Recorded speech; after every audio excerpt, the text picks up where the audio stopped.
नमस्कार, good morning all of you. आप सभी का एक बार फिर से स्वागत है अपनी इस ऑनलाइन क्लास में।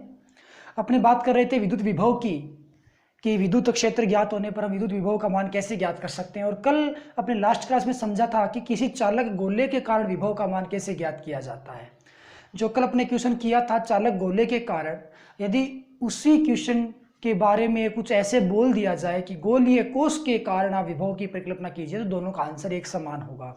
जिस प्रकार से चालक गोला या गोलीय कोष दोनों के कारण तीव्रता ज्ञात करने का तरीका एक समान होता है, सेम आंसर आते हैं, ठीक उसी प्रकार से गोलीय चालक और गोलीय कोष के कारण भी विभव ज्ञात करने का तरीका है वो एक समान होगा, दोनों का आंसर सेम आएगा। तो शॉर्ट एंड स्वीट बात ये हो गई कि चाहे गोलीय कोष हो चाहे गोलीय चालक हो, दोनों का आंसर है वो जो हमने कल पैटर्न किया था, कल जो सिस्टम हमने देखा था सेम वही गोलीय कोष के लिए भी होने वाला है। आज अपनी बात करते हैं कुचालक गोले के कारण विद्युत विभव की गणना किस प्रकार से होगी। तो कुचालक और चालक में अंतर क्या होता है कि कुचालक कोई भी पार्ट हो, चाहे वो गोला हो, प्लेट हो या कोई अन्य पदार्थ या तार जो भी होगा, कुचालक गोले के जिस भाग को हम आवेशित करते हैं संपूर्ण आवेश उसी भाग पे विद्यमान रहता है। जबकि चालक को यदि हम आवेशित करते हैं तो जो भी आवेश होता है वो चालक में गति कर सकता है, अतः आवेश है वो चालक के पूरे पृष्ठ पे या पूरे बाह्य पृष्ठ पे या रेखिक है तो लंबाई के अनुदिश समान रूप से फैल जाता है। तो अपने बात करेंगे कुचालक गोले के कारण विद्युत विभव का मान, और कुचालक गोले के लिए हम 3 स्थानों पे विभव ज्ञात करेंगे, गोले के बाहर, गोले के पृष्ठ पे और गोले के अंदर। ये अपने आप में एक बहुत इंपॉर्टेंट क्वेश्चन है, तो जरा इसको गौर से अपने समझेंगे। और विभव ज्ञात करने के लिए अपने पास सूत्र कौन सा होता है, V इज इक्वल माइनस का E vector dot dr vector, ये अपने पास सूत्र था और इन्फिनिटी से स्मॉल आर की इसमें लिमिट लगी हुई थी। इस सूत्र की सहायता से आप गोले के लिए विभव ज्ञात करोगे। तो सबसे पहले अपने बात करेंगे गोले के बाहर विभव की। तो पहला पॉइंट, गोले के बाहर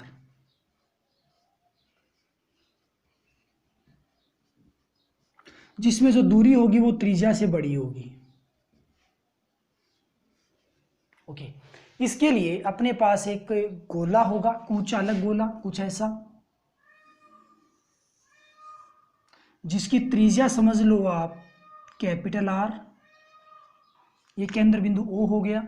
और इस गोले से स्मॉल आर दूरी पे कोई पॉइंट है, स्मॉल आर दूरी पे O से लेकर के यहां तक की दूरी स्मॉल आर है, यहां पे कोई पॉइंट कितना है, P है। इस P पॉइंट पर आपको विभव ज्ञात करना है। तो गोले के बाहर यदि आपको विभव ज्ञात करना है तो गोले के बाहर की तीव्रता आपको पता होनी चाहिए। अब गोले के बाहर तीव्रता कितनी होती है, तो एक बार के लिए मैं गोलों के लिए जो तीव्रताएं होती है वो मैं बता देता हूँ। कुचालक गोला है तो इसको हम आवेशित करेंगे ना, तो आवेश कहाँ जाएगा, आवेश जाएगा इसके पूरे वॉल्यूम पे, पूरे आयतन पे, इस प्रकार से वितरित होने वाला है। ठीक है, तो जो कुचालक गोला होगा उसके अंदर तीव्रता कितनी होती है, जब तक आपको तीव्रता नहीं मालूम है आप कुछ नहीं कर पाओगे। तीव्रता कितनी होती है, KQ/R²। अंदर के लिए यही बात है, नहीं, ये तीव्रता होती है कहां की, ये तीव्रता होती है बाहर की। पृष्ठ पे कितनी होगी, पृष्ठ पे होगी KQ/R², कैपिटल आर जहां पे क्या चीज होगी, त्रिज्या होगी गोले की। अब बात करें अंदर की तीव्रता की, तो अंदर तीव्रता कितनी होती है, KQ/R/R³ होता है। और यदि आप इसको सदिश रूप में लेना चाहते हो तो आप साथ में तीनों के आर कैप लगा दो, आर कैप लगाओगे और यहाँ पे आर कैप लगा दोगे। जब आप अपनी आरबीएससी की बुक में देखोगे तो ये अंदर वाला जो टॉपिक जो है तीव्रता का मान, वो आपको यहाँ पे KQ ऐसा कुछ देखने को मिल सकता है, KQ/R/R³, क्योंकि R.R कैप का मान R वेक्टर ही होता है। लेकिन अपनी सहूलियत के हिसाब से सेम वही पैटर्न लेंगे, वही बेसिक यूज करेंगे जो हम करते आए हैं, ताकि कोई किसी प्रकार का कन्फ्यूजन ना हो। तो अपने पास ये 3 प्रकार के सूत्र हैं। हम क्या करेंगे, इस P पॉइंट पे यानी कि गोले के बाहर विभव को ज्ञात करने वाले हैं। तो सिंपल सा फंडा है, विभव का सूत्र होता है V इज इक्वल माइनस का इन्फिनिटी से स्मॉल r हो गया E vector dot dr vector. तो E वेक्टर की वैल्यू पुट कर दो, ई बाहर के लिए k q r square dot r cap है, वेक्टर सहित वैल्यू पुट करनी है तो माइनस इन्फिनिटी से स्मॉल आर, ये क्या बन जाएगा के क्यू बटे r square r cap dot कितना हो जाएगा डी आर वैक्टर। तो फिर ये क्यू क्या है, क्यू इस गोले को प्रदान किया गया कुल आवेश है, ठीक है। R cap dot d r vector कितना हो जाएगा, डी आर हो जाएगा। कल हमने समझा था डी आर कैसे होगा, यदि आपको नहीं पता डी आर कैसे होगा तो कल वाला वीडियो आप देखोगे चालक गोलेकार विभव की गणना, उसमें हमने अच्छे से समझा है कि ये डी आर क्यों होता है। तो v इज इक्वल क्या हो जाएगा, इसके स्थान पे डी आर बनेगा तो माइनस के क्यू को बाहर कॉमन ले लो, इंटीग्रेशन होगा 1/r स्क्वायर का और साथ में बन जाएगा ये D R. 1/r square integration होता कितना है, माइनस का 1/r होता है तो v बराबर क्या बनेगा के क्यू, ये हो जाएगा माइनस का 1/r और इन्फिनिटी से स्मॉल r की लिमिट है, माइनस माइनस प्लस बनेगा तो ये हो जाएगा के क्यू। और जब लिमिट पुट करोगे r के स्थान पे एक बार r पुट करोगे फिर माइनस 1/इन्फिनिटी जो कि 0 बन जाता है तो कंप्लीट जो मान है वो 1/r आता है, यानी कि के क्यू बटे r है, वो इसका कंप्लीट आंसर निकल के आता है। तो यही काम, यही पैटर्न तो चालक गोले में था, यही काम कुचालक के अंदर है, यानी कि गोले के बाहर है, वो सेम पैटर्न होगा दोनों का। अब पृष्ठ की बात कर लो, गोले के पृष्ठ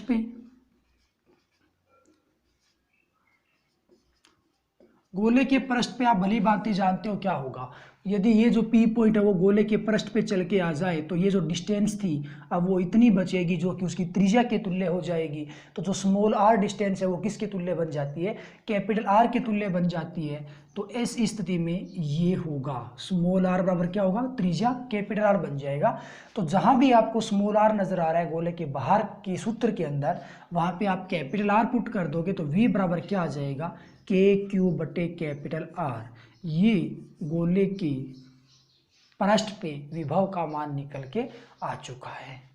अब अपने पास सिंपल क्या बचता है कि गोले के अंदर विभव कैसे ज्ञात होगा। तो अपने बात करते हैं गोले के अंदर विभव आप कैसे ज्ञात करोगे।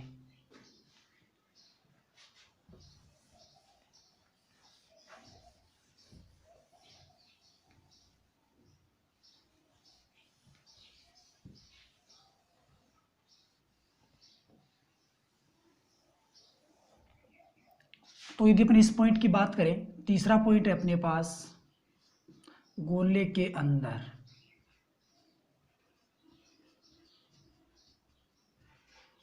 तो ये जो दूरी होगी वो त्रिज्या से स्मॉल होगी, कम होगी। तो ये अपने पास एक कुचालक गोला था,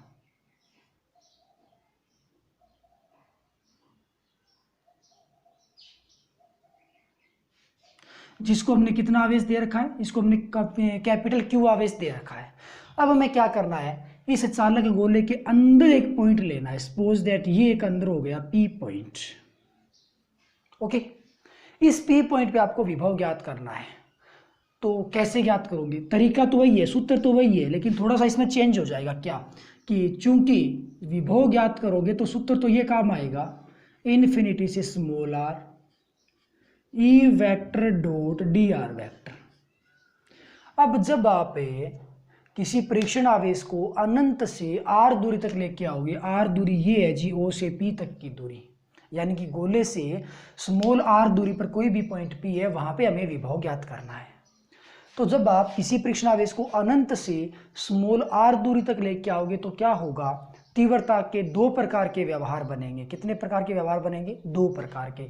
जैसा कि हमने चालक गोले में भी समझा था, अनंत से लेके चले और इस दूरी आर यानी कि पी पॉइंट तक आए तो आप गोले के बाहर भी हो कुछ समय तक, यानी कि परीक्षण आवेश है वो गोले के बाहर भी गति कर रहा है, फिर कुछ समय गोले के अंदर भी वो गति कर रहा है। तो उन आवेशों के लिए अलग अलग तीव्रताएं प्राप्त हो जाएंगी। मतलब ऐसा समझ सकते हो कि पहले आवेश है वो सड़क पे चल रहा था, उसके बाद उसने कच्चे रास्ते पे चलना शुरू कर दिया, तो दोनों के अंदर आवेश पे प्रभाव पड़ेगा, उसके परिमाण का, उसके मान का, उसके ऊपर जो भी बल वगैरह लगता है उस पर प्रभाव पड़ेगा।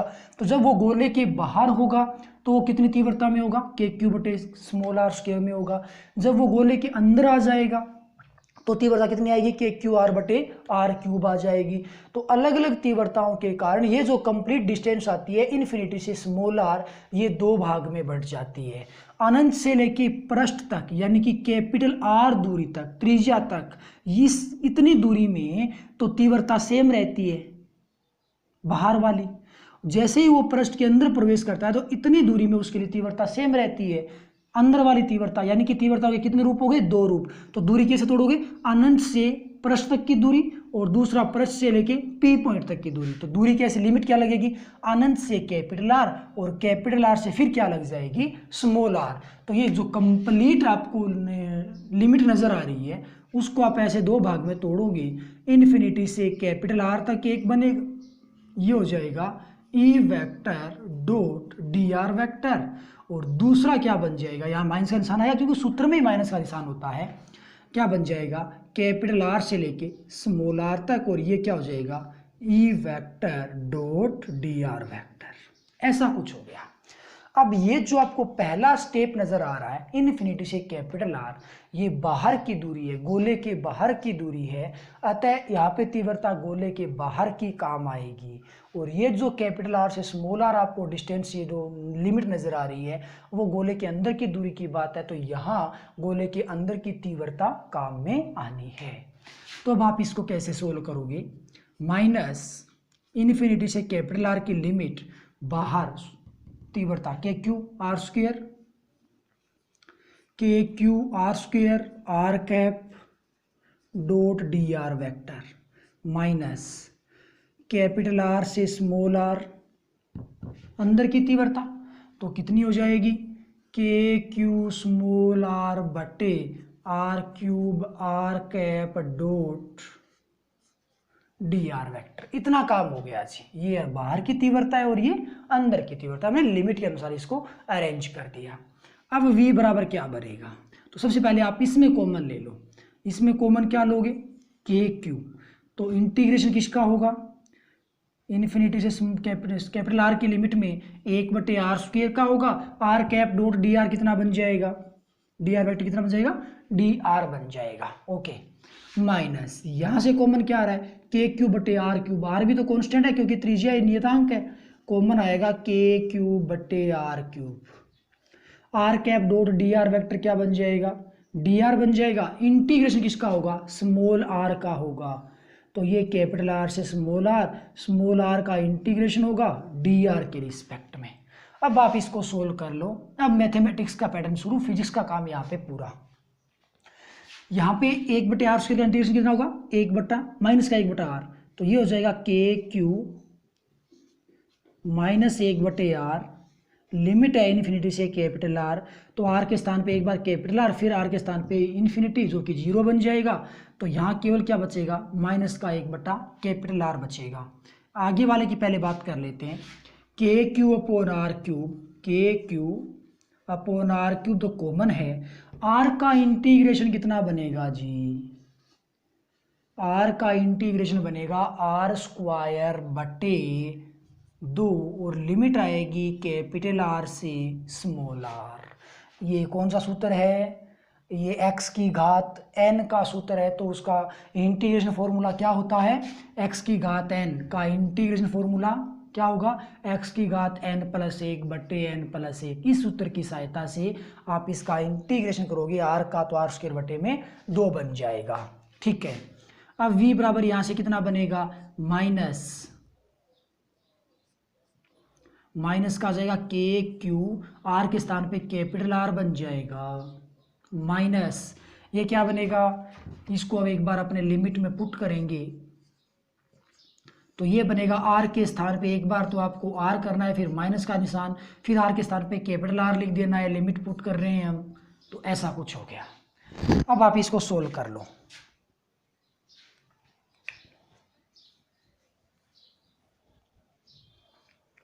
तो अब आप इसको सोल्व करोगे तो अपने पास वैल्यू क्या आएगी? अपने पास 3 पद प्राप्त होंगे। 3 कौन कौन से? पहला एक पद ये हो गया, फिर अपने इस ब्रैकेट को खोलेंगे तो 1-2 पद यहाँ से प्राप्त होंगे, तो कुल मिलाकर के 3 पद हमें प्राप्त होने वाले हैं। तो अब आप इसको सोल्व करोगे तो वैल्यू किस प्रकार प्राप्त हो जाएगी?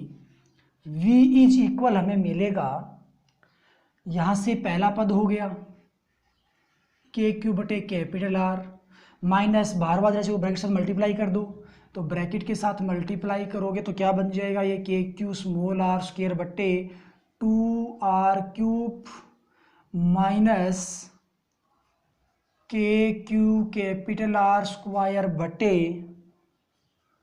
2r³। ये जो तीसरा पद है आर स्क्वायर है वो कैंसिल हो जाएगा इस क्यूब के साथ, तो बटे में केवल एक r बचेगा।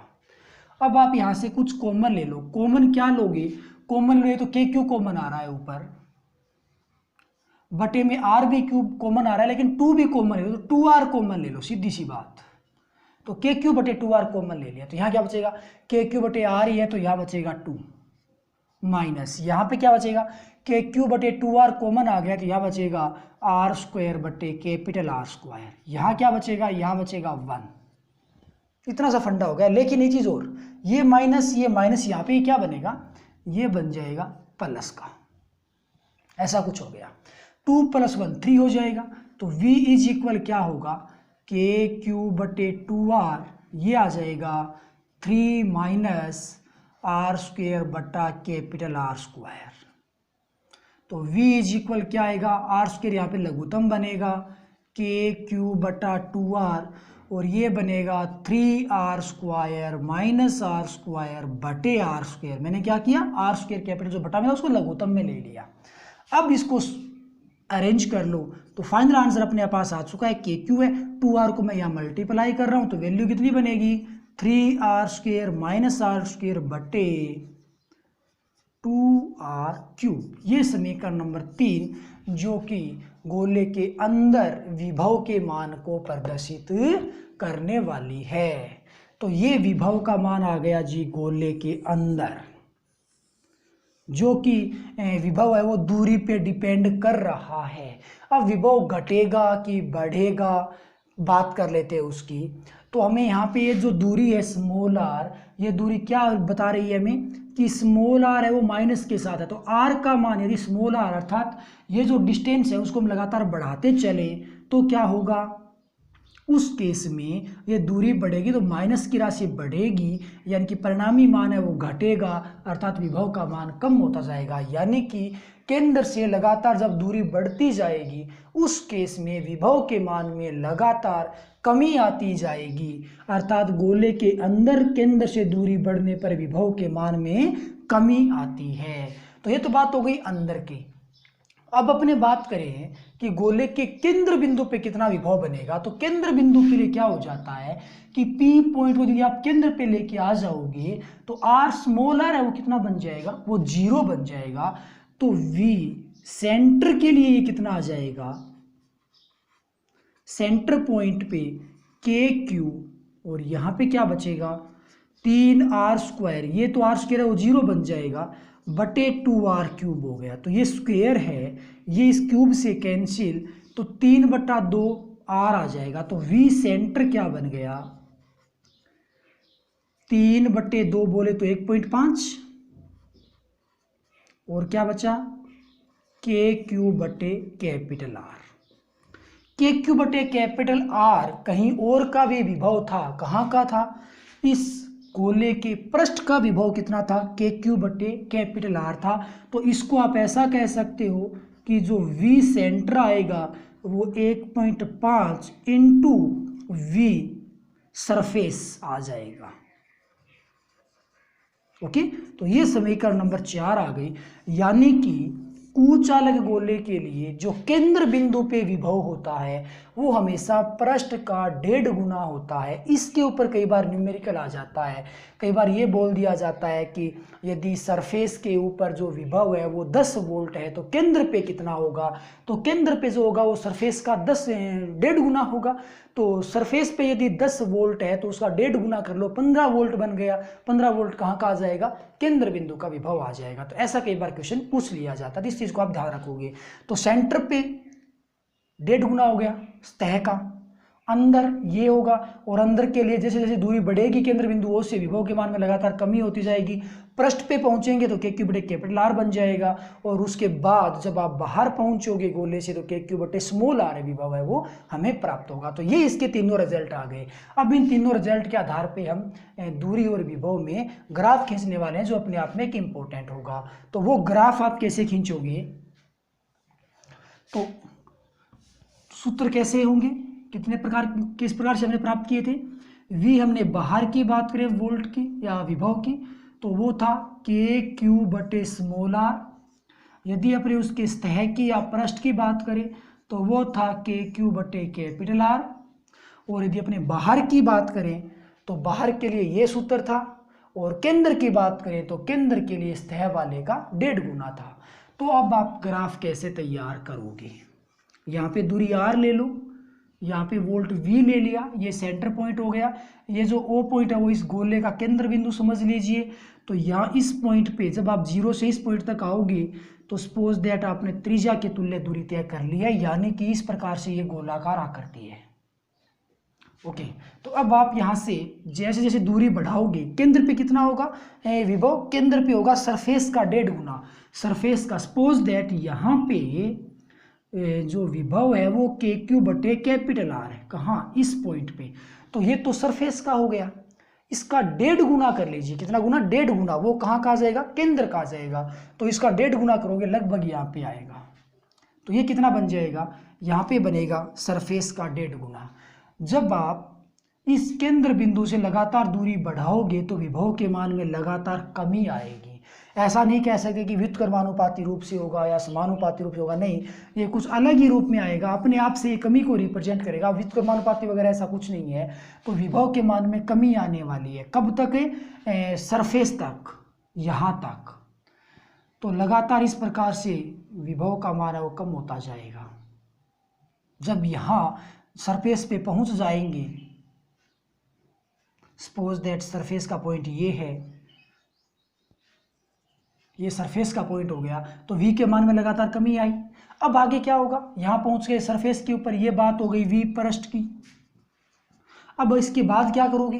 पृष्ठ अब बाहर निकलेंगे, गोले से बाहर निकलेंगे तो जो विभव होगा वो दूरी के व्युत्क्रमानुपाती होगा। अब इसका ग्राफ है वो ऐसा तैयार हो जाएगा व्युत्क्रमानुपाती का। तो पहले वो सिंपली गिर रहा था, लेकिन अब वो व्युत्क्रमानुपाती रूप से घट रहा है। तो ये जो भाग होगा वो तो कहाँ होगा? ये हो जाएगा V, यानी कि विभव अंदर ये पृष्ठ पे, और ये भी कहाँ हो जाएगा? ये बाहर हो जाएगा। तो कुचालक गोले के लिए ग्राफ है वो कुछ हमें ऐसा प्राप्त होगा। ये ग्राफ भी कई बार 1 नंबर का पूछ लिया जाता है। तो ये बात हो गई कुचालक गोले के लिए विभव की गणना। अब अपने पास एक इंपॉर्टेंट क्वेश्चन आता है कि अब तक तो हमने क्या पढ़ा है, या फिर पीछे की स्टार्टिंग की क्लास हमने क्या पढ़ा था कि यदि हमें तीव्रता ज्ञात हो तो विभव हम कैसे ज्ञात करेंगे, जिसके लिए हमने एक सूत्र की भी खोज की थी, V = -E.dr वेक्टर, और इंटीग्रेशन लिमिट थी इन्फिनिटी से स्मॉल r की। तो वो तो क्वेश्चन ये था कि यदि हमें तीव्रता पता हो तो विभव कैसे ज्ञात होगा। लेकिन अब हम क्वेश्चन पढ़ने वाले हैं कि यदि विभव पता हो तो तीव्रता कैसे ज्ञात हो जाएगी, यानी कि विभव और तीव्रता में क्या रिलेशन आने वाला है, तो उसको आप कैसे ज्ञात करोगे। तो नेक्स्ट अपने पास हेडिंग होगी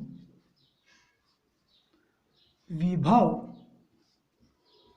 तथा विद्युत क्षेत्र में संबंध, या ऐसा भी कह सकते हो कि विभव से तीव्रता की गणना। तो विद्युत क्षेत्र में पता है E वेक्टर, तो विभव हम ज्ञात कर सकते हैं कौन से सूत्र से? V = -E.dr का इंटीग्रेशन से।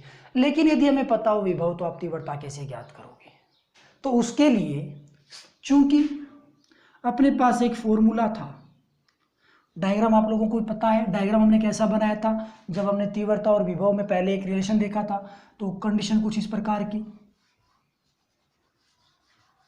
ऐसा कुछ सिस्टम था कि भी अयस्मान एक विद्युत क्षेत्र था, और जो भी आवेश है वो इस प्रकार से गति कर रहा था पॉइंट A से पॉइंट B तक। तो फिर विद्युत क्षेत्र को घटकों में विभाजित कर सकते थे अपने x घटक या y में या फिर z के अनुसार, तो जो भी हो, लेकिन वही सिस्टम आपको पता होगा। इस प्रकार हमने एक बार डायग्राम बनाया था। तो यहाँ अब डायग्राम की हमें आवश्यकता नहीं पड़ने वाली है, सिंपल, क्योंकि इस डायग्राम की सहायता से हम एक सूत्र निकाल चुके हैं, और वो सूत्र ये था कि भाई V होता है माइनस का E.dr, और यदि आप इंटीग्रेशन यहाँ नहीं लगाते हो तो यहाँ आपको क्या लगाना पड़ेगा, यहाँ ये dv बन जाएगा, यानी कि dv बराबर होगा माइनस का E vector dot d r vector, ऐसा कुछ बन जाएगा। अब यहां से आप यदि डॉट हटाते हो तो डीवी बराबर क्या बनेगा, E D R cos theta. D R क्या है, डी आर यहाँ पे विस्थापन है, दूरी है, अति अल्प विस्थापन है, तो विभव का मान भी अति अल्प हो गया। इस डी आर का या डीवी में भाग लगा दो तो क्या बचेगा, माइनस का ई कोस थीटा, माइनस भी उधर ही पहुंचा दो तो ये हो गया माइनस का डीवी बटे डी आर बराबर ई कोस थीटा हो गया। इस समीकरण को मैं एक बार यही ब्रेक करता हूं।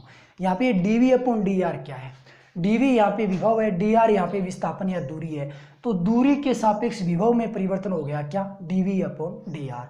तो दूरी के सापेक्ष जो भी परिवर्तन होता है वो प्रवणता कहलाता है। जैसे अपनी 11वीं क्लास में आप लोगों ने पढ़ा होगा वेग प्रवणता, कि वेग में परिवर्तन किसके सापेक्ष, दूरी के सापेक्ष, तो वेग प्रवणता था। यहाँ पे दूरी के सापेक्ष परिवर्तन हो रहा है विभव में, तो ये बन जाएगा विभव प्रवणता।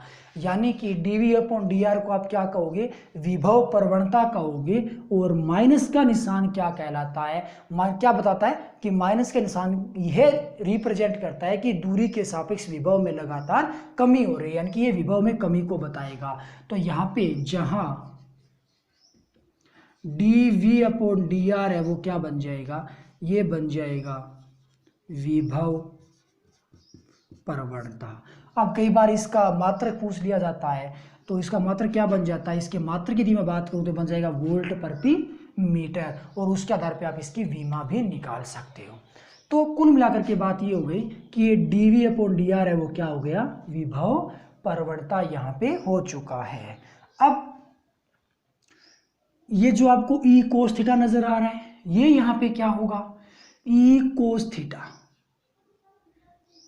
ये जो ई कोस थीटा है वो एक निश्चित डायरेक्शन में विद्युत क्षेत्र का घटक है। अब जैसे मैं द्विविमीय